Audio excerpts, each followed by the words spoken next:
صلح حدیبیہ سے فتح مکہ کا سمجھو کہ اسی وقت سے آغاز ہو جاتا ہے. بالکل صحیح. جب آپ صلی اللہ علیہ وسلم نے ساری شرطیں ان کی مرضی کے مطابق مان لی، جو حالانکہ صحابہ کرام کی سمجھ میں بھی نہیں آ رہی تھی. اور بعض صحابہ نے پوچھا بھی جی. آپ نے فرمایا عمر نبی میں ہوں تو نہیں، میں نبوت کی آنکھ سے دیکھ رہا ہوں اور اللہ رب العالمین مجھے وہ دکھا رہا ہے. چنانچہ جب آپ فیصلہ کر کے اٹھے وہاں سے تو اللہ رب العالمین نے سورہ فتح نازل فرمائی، انا فتحنا لک فتح مبین. اور اس سے یہ فائدہ ہوا کہ رسول اقدس صلی اللہ علیہ وسلم کو اور صحابہ کرام کو کچھ عرصہ سکھ کا سانس بھی ملا اور آپ کو فتح مکہ کے لیے تیاری کرنے کا موقع بھی میسر ملا. بالکل صحیح. تو خود کفار مکہ جو ہیں وہ اس کی خلاف ورزیاں کرنے لگے اور رسول اکرم صلی اللہ علیہ وسلم یہ پتہ چلا آپ کو کہ کفار ہمارے خلاف کچھ اس طرح کی سازشیں کر رہے ہیں اور عہد شکنی کر رہے ہیں. آپ نے صحابہ کرام کو خفیہ طور پر تو وہ کون سے قبیلے تھے جنہوں نے جو غالباً بنو ثقیف. تو رسول اکرم صلی اللہ علیہ وسلم نے صحابہ کرام کو کہہ دیا کہ ہم ذرا خفیہ طور پر، اور کچھ رازدار صحابہ تھے جن کے ساتھ آپ اکثر مشورے کیا کرتے تھے. تو یہ حاتب ابن ابی بلتہ کو بھی یہ بات پہنچی، چونکہ آج حضرت علی کا بھی دن ہے تو یہ واقعہ ضرور سنائے گا جب جی ہاں جی. تو انہوں نے یہ سوچا اپنے طور پر کہ پھر بتا دیجئے نام تاکہ دوبارہ کے نام جو آپ لے رہے تھے لوگوں کو پتہ چلے. حاتب ابن ابی بلتہ صحابی تھے اور بدری صحابی تھے. تو انہوں نے خط لکھا ابو سفیان کے نام، اور وہ اس وقت مسلمان نہیں تھے اور مکہ میں تھے. اور ان کے دل میں ایک بات تھی جو کہ نفاق پر مبنی نہیں تھی، بس اولاد اور بیوی بچوں کی محبت کی وجہ سے ایسا تھا. وہ خط لکھا اور خط لکھ کر کے کہا کہ رسول اکرم صلی اللہ علیہ وسلم مکہ پر حملے کی تیاری کر رہے ہیں اور میں چونکہ تمہارا خیر خواہ ہوں اس لیے میں تمہیں آگاہ کر رہا ہوں. اللہ کے رسول تو اللہ کے رسول ہی تھے. جبریل امین فوراً آ پہنچے اور کہا اللہ کے رسول ایک عورت ہے جو اونٹنی پر سوار ہے اور اس کے پاس ایک خط ہے اور وہ روضہ خاک کے مقام پر جو مدینہ سے تقریباً 3 میل کے فاصلے پر تھا یہاں آپ کو ملے گی، اس سے وہ خط منگوا. اللہ کے رسول نے سیدنا علی المرتضیٰ رضی اللہ تعالی عنہ اور 2 انصاری صحابہ کا ان کے ساتھ انتخاب کیا اور ان کو روانہ کیا. یہ جب روضہ خاک کے مقام پہ پہنچے تو وہاں ایک بوڑھی خاتون اونٹنی پر سوار، ان کو یہ بھی وہیں پہنچے اور وہ بھی وہیں پہنچے اسی وقت. ان سے کہا کہ تمہارے پاس ایک خط ہے وہ ہمارے حوالے کرو. اس نے کہا میرے پاس تو کوئی خط نہیں ہے. سیدنا علی المرتضیٰ نے ان کے اونٹ کو بٹھایا اور اس کو بھی نیچے اتارا اور جو اونٹ کی پلان وغیرہ یہ چیزیں تھی اس کو ہر طرح سے تلاش کیا، اس میں خط نہیں ملا. جو 2 انصاری صحابی حضرت علی کے ساتھ تھے رضی اللہ تعالیٰ عنہ وہ کہنے لگے اے علی ہو سکتا ہے اس بیچاری کے پاس خط نہ ہو، ہم نے اتنا کچھ تلاش کیا. انہوں نے کہا یار واہ عجیب تمہارا ایمان ہے، اللہ کا رسول خبر دیتا ہے واہ واہ واہ واہ تم یہاں سے چلو گے اور خاک کے مقام پر جب پہنچو گے وہ بڑھیا بھی وہیں پہنچے گی اور اونٹنی پر سوار ہوگی. ہم یہاں پہنچے خاک پر یہ وہیں پہنچی، یہ بات بھی صحیح. اونٹنی پر سوار یہ بات بھی صحیح، یہ بات بھی صحیح. یہ بڑھیا ہے یہ بات بھی صحیح. تو چوتھی بات کیسے غلط؟ واہ واہ واہ سبحان اللہ سبحان اللہ سبحان اللہ. جس کے لیے ہمیں بھیجا گیا ہے سبحان اللہ. چنانچہ سیدنا علی المرتضیٰ 2 طرح کی روایات آتی ہیں. ایک میں آتا ہے کہ ہم تمہیں قتل کر دیں، تو ہمیں نکال کے دے. ایک میں آتا ہے ہم تمہاری بالکل جیسے جامع تلاشی ہوتی ہے وہ لیں گے، لہذا تو اپنی شرافت سے خط ہمارے حوالے کر. چنانچہ حدیث میں آتا ہے یہ سر کی عرب لوگ مینڈیاں بناتے تھے بہت باریک باریک، جس طرح KPK میں کچھ خواتین بنتی اور بڑے ہفتہ لگ جاتا ہے وہ مینڈی بنانے میں. تو وہ مینڈیاں جو بنائی ہوئی تھی اس میں کسی حصے میں وہ خط کو تعویذ بنا کر وہ اس میں چھپایا ہوا تھا. اسی وقت سے آپ تعویذ کے خلاف؟ بالکل ظاہر بات ہونا چاہیے. تو اس کے بعد اس نے وہ مینڈی کھولی اور وہاں سے وہ تعویذ نکالا اور نکال کے سیدنا علی المرتضیٰ کو دیا.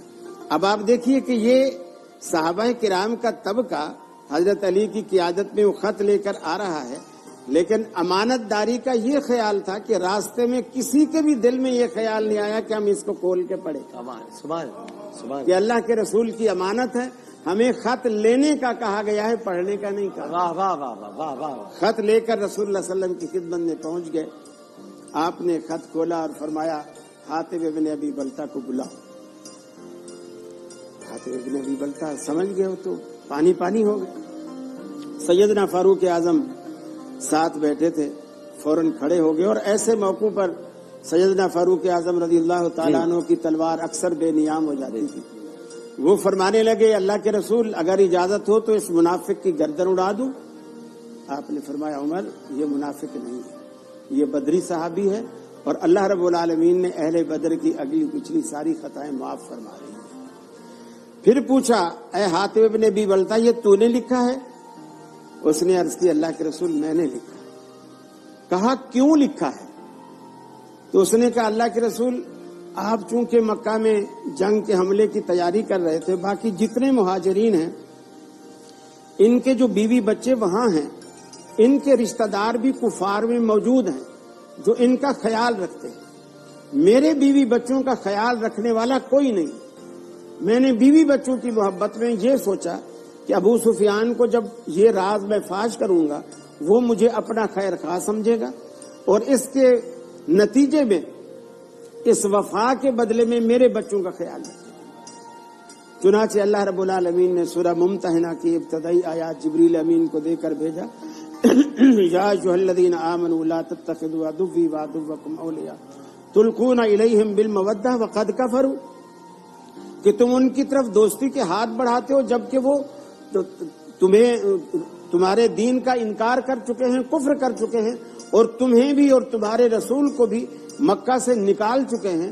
تم اللہ کے دشمن کو اور اپنے دشمنوں کو کبھی دوست نہ بناؤ، ان کو دوست نہ بناؤ۔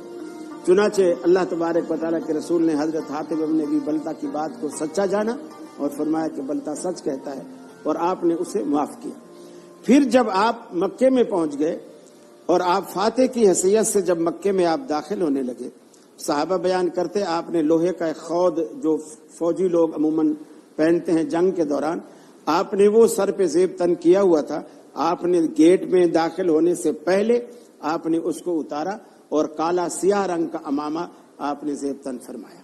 اونٹنی کے اوپر بیٹھے بیٹھے اور وہ امامہ سر پہ رکھنے کے بعد آپ نے اونٹنی کے اوپر سجدہ شکر کیا اور مکے کے اندر آپ داخل ہوئے۔ پھر جب آپ بیت اللہ کے قریب گئے اور وہاں تو 360 بت سجے ہوئے تھے، اندر کیا باہر کیا چھت پہ کیا، آپ نے سیدنا علی المرتضیٰ رضی اللہ تعالی عنہ سے کہا کہ آپ میرے کندھے پہ چڑھ جائیں اور ان کو گرائیں، توڑیں۔ سیدنا علی المرتضیٰ رضی اللہ تعالیٰ عنہ کہتے ہیں اللہ کے رسول یہ تو مجھے تو نہیں اچھا لگ رہا کہ میں آپ کے کندھے مبارک پہ چڑھوں، میں جھکتا ہوں آپ میرے کندھوں پہ چڑھ جائیں۔ آپ فرماتے علی تو بہت چھوٹا ہے، ایسا نہیں ہو سکتا، آپ چڑھ جائیں۔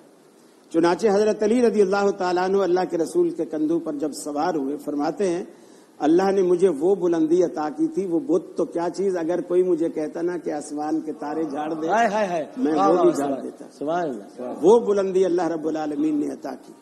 وہ بتوں کو گراتے جاتے تھے اور اللہ کے رسول پڑھتے جاتے تھے جاء الحق وزهق الباطل ان الباطل کان زہوقا، کہ اب حق آ گیا ہے اور باطل دم دبا کر بھاگ رہا ہے، اور باطل تو ہے ہی بھاگنے والا۔ بیت اللہ کو بتوں سے پاک کیا، اور یہ کام اللہ کے رسول نے سیدنا علی المرتضیٰ رضی اللہ تعالی عنہ سے لیا۔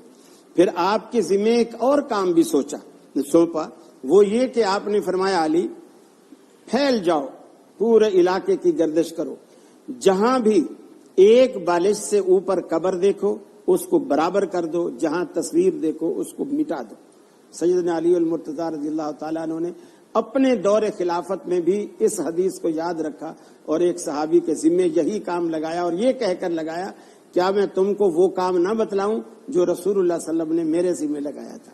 یعنی آپ نے بھی کر دکھایا، پھر آپ نے اپنے دور خلافت میں اس صحابی سے بھی وہی کام کروایا۔ دوسری بات، جب آپ مکہ فتح ہو گیا، صحابہ خوش ہیں، ایک خوشی کا سماں ہے جسے آج کی اصطلاح میں کہا جائے کہ مسلمانوں میں ایک جشن ہے، مسلمانوں میں ایک جشن ہے۔ جیسا کہ قریشی صاحب نے کہا ہے، کہنے والے نے غالباً حضرت سعد بن عبادہ رضی اللہ تعالیٰ عنہ تھے، انہوں نے کہا کہ الیوم یوم الملحمہ، آج تو بدلے کا دن ہے، ہم بدلہ لیں گے اور خوب بدلہ لیں گے۔